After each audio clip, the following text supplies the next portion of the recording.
നിങ്ങൾ എന്താ വെറുതെ അങ്ങനെ ഇരിക്കണേ? എന്തെങ്കിലും പണിക്ക് പോയിക്കൂടെ? ഒരു പണിക്കും പോവാതെ അങ്ങനെ ഇരിക്കുകയാണ്.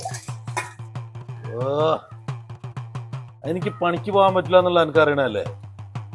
മുട്ടുകാലിന്റെ ACL വാഷർ പോയതാ, ആ ഡോക്ടർ പറഞ്ഞു.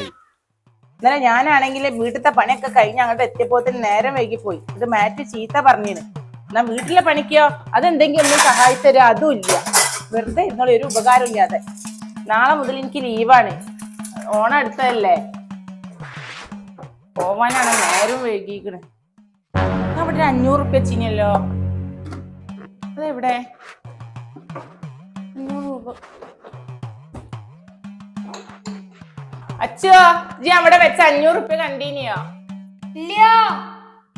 ഞാൻ അതിലൊരു 500 റുപ്യ ചിനി നിങ്ങൾ എടുത്തിനി. അത് 500?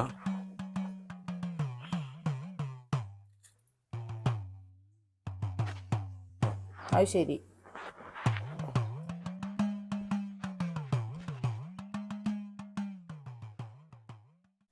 അമ്മ തലേണഞ്ച് എവിടുന്നാ പൈസ കിട്ടി? അയ്യോ, കിട്ടിയില്ല മോനെ. ഞാൻ വെച്ച സ്ഥലം മാറിപ്പോയതാണല്ലോ. ഞാൻ അപ്പഴാണ് കുറെ ചീത്തയും പറഞ്ഞു.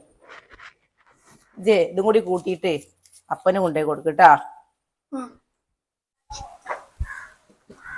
അപ്പനെന്തിനാണ് അമ്മക്ക് പേഴ്സിലുള്ള പൈസ എടുത്ത് കൊടുത്തേ? രാവിലെ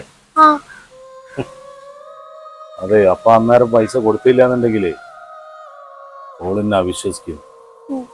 ഞാൻ പൈസ എടുത്താ വിചാരിച്ചിട്ട്. പണിക്കൊന്നും പോകാത്തതല്ലേ. സംഗതി ബൈജേട്ടെ ഓണം കളറാക്കാൻ വേണ്ടി തന്നതാ പൈസ. അന്നേരം കൊടുത്തില്ല എന്നുണ്ടെങ്കിൽ ഓണൊക്കെ കൂടി ബ്ലാക്ക് ആൻഡ് വൈറ്റ് ആവും. അപ്പനെന്തായാലും ഈ പൈസ എടുത്തോ. ഇത് അപ്പനക്ക് അമ്മ തന്നതാ. 1000? കളറാക്കാം.